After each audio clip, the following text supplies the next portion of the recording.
Hello EFD squad and welcome back to the UCL review. Chris Hamill is on a holiday in Indonesia this week on company time and company dime. So today it's me and Joe discussing the events of last night, and it was an eventful evening. Yeah, that's an understatement. Juventus obviously overturning that first leg 2-0 deficit against Atletico Madrid, coming back to win 3-0 at the Juventus Stadium. It's the first time they've overturned a first leg defeat in 14 years. That happened in 2005. And it was the Cristiano Ronaldo show, wasn't it, after the game, saying, "This is why they bought me here."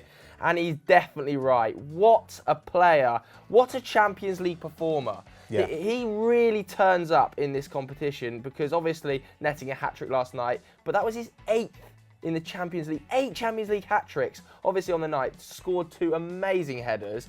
I genuinely believe he is the best header of a ball I've ever seen. What are you talking about, mate? Seriously, other than Giroud. other than big Timmy K, don't put Giroud's name Duncan up Ferguson. there. Duncan Ferguson was good, but that was just because he was a sheer brute. Timmy Cahill is arguably up there as well because he was 5'10" and jumped like a salmon. But Cristiano Ronaldo, he's just got the leapage on him. He scored more Champions League headers than any other player in history, 22 now. God. And he's got more Champions League goals. In fact, he's got 20 more Champions League goals than Lionel Messi now. He's got 124. Messi has 104. His knockout round stats are ridiculous. He's got 77 goal involvements in 77 Champions League knockout games. That is ridiculous. Absolutely ridiculous. In fact, he's got more Champions League knockout goals with 62 than the second and third place most have combined. Messi and Muller combined have 61. He has 62. Ooh. He is a sheer freak at this level, and he loves playing against Atletico Madrid and Diego Simeone. Yeah, I think he's got 25 goals and 8 assists now in 33 appearances against Atletico Madrid. Get in the bin. I think he's only scored more goals against Sevilla. Yeah, I believe that is the case. So, he was just so good last night. Well, Atleti have conceded 4 hat-tricks. Their last 4 hat-tricks, rather, they've conceded, all under Simeone, have come against Cristiano Ronaldo. He does what he wants. And two of them have been in the Champions League. He's the only player in the Champions League ever to score 2 hat-tricks against the same teams. They must be sick of the sight of him. He's now knocked Atletico out of the UCL in 5 different seasons in the knockout round. That is sickening. It's absolutely ridiculous. They must hate him because he played for Madrid and he just continuously destroys them. And he jacked Simeone's celebration He did. at the end. It's like a bang. Though I don't feel like it had, I don't know, it felt more heartfelt coming from Simeone. Simeone, I imagine doing that in normal conversation. Simeone's was more of like a proper grab as well, whereas Ronaldo's was more of a like one of those classic American football ones. Yeah, I understand. But anyway, I think Simeone, to be honest, will be embarrassed enough after what I think was one of his worst managerial performances. Atleti looked a state. In the first leg, we saw the best of Atletico Madrid over the last few seasons, despite the fact they haven't been great this year. They did exactly what we know they do, which is, you know, when those blocks just shift sideways across the pitch, they funnel you into the wide areas and then just deal with everything that comes into the box. On this night, all Juventus did was cross.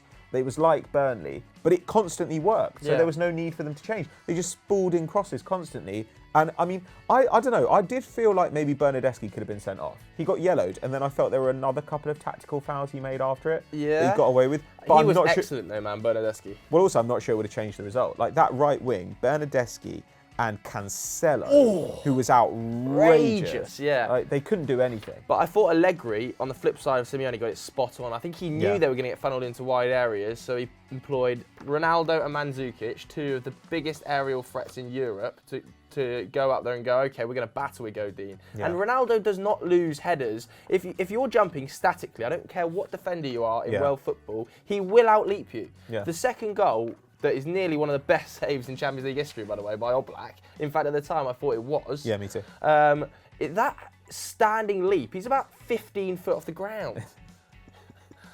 It's ridiculous. I mean, yeah, I just think it was just everything went wrong for Atleti, really, and like, I don't know, they didn't have a shot on target in the 90 minutes. Like the good thing about crossing, somebody pointed this out on Twitter, that the good thing about crossing is you don't need to overcommit numbers. Yeah. Like you can basically keep your midfield back. And because they were beating the wing-backs kind of one-on-one in the wide areas, they could go and get attacking opportunities through crosses without having to give space on the counter, which meant that all night, Griezmann, ball nodded up to Griezmann. Griezmann would work some magic to beat the first guy, and then the second guy gets him, or the third guy gets him, and he just had nowhere to go again and again and again. There's such a funny photo of Griezmann on Twitter where he just looks like he's been electrocuted. I don't know what's happened to him. His hair, he needs to get it cut. God almighty. Yeah, it has got out. It's got very French recently. But anyway, Atleti are just the 4th team in Champions League history to go out after winning the first leg by a 2-goal margin. That statistic about them not having a shot on target, that's the first time they've done that since December 2008 against Marseille, and their XG in the match was 0.3, while Juve's was 1.8 plus a pen. So it's hard to argue against this result being deserved. Did you think it was a pen? No. I thought it was a bit of an odd one. At first sighting, I thought Bernardeschi definitely just tripped himself up. Like, there was a little nudge. There's a nudge, but I don't think it's enough for a pen. But on the other hand, push someone in the box.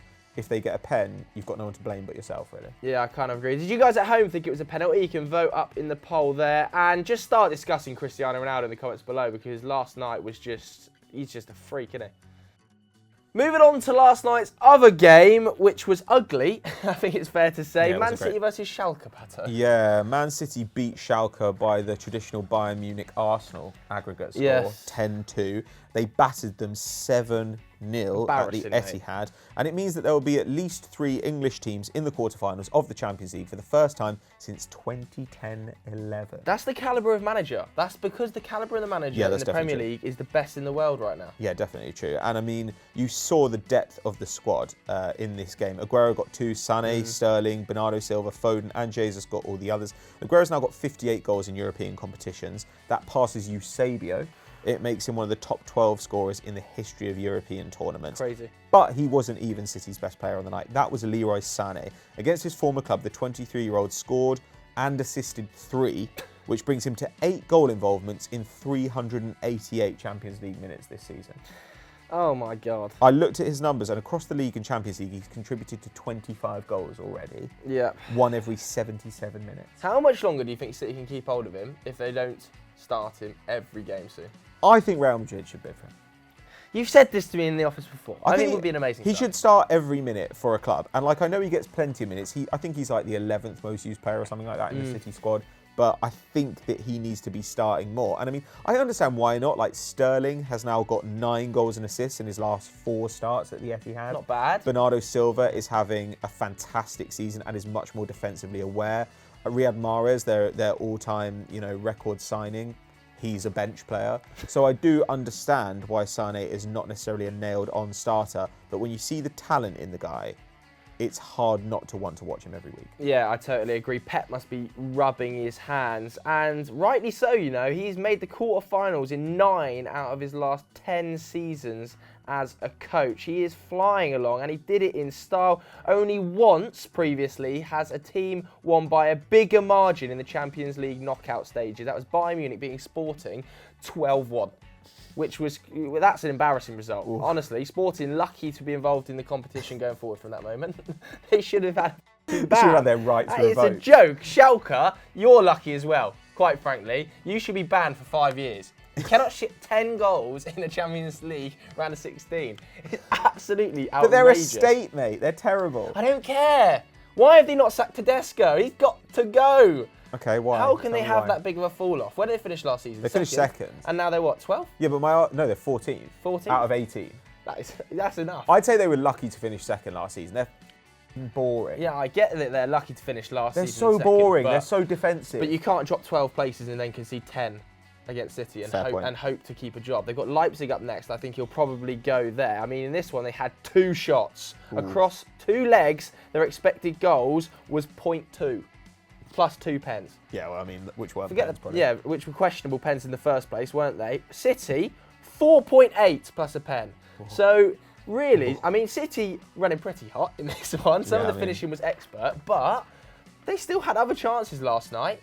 The Leroy Sané had a really good chance, probably could have got another goal. Aguero could have scored before they got the first, right? Yeah. Like, missed a tap-in. This could easily have ended up as double figures. And that is that's a disgrace in the Champions League round of 16. I know City are good, but Jesus Christ, you can't ship 10. I know that Chelsea shipped 6 to him, and that was pretty damning on Maurizio Sarri. That was bad. But this is the Champions League.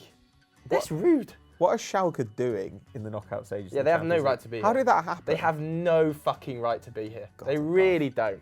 And quite frankly, if they don't get a significant fine from UEFA, something's gone wrong. They'd have been better off not turning up to both legs, and they'd have lost 6-0 on aggregate. They would. That'd have been fine. That's how embarrassing that result is. They could have actually not shown up and forfeited and actually done better. Had a better result. Oh, Schalke, you're a mess. But Pep, king of the Champions League, sort of. Quarterfinals anyway. So that's it for this episode of UCL Review. But Pat, there's a big stream coming up tonight, isn't there? Yeah, Liverpool versus Bayern Munich away at the Allianz. We will be covering that on a live stream. I think it's going to be me. It might be Olivia Dodd. It's going to be McCubbin. I don't remember the rest of the lineup, but it's going to be a good one. Yes, come over and watch that. Thanks very much for watching. Goodbye.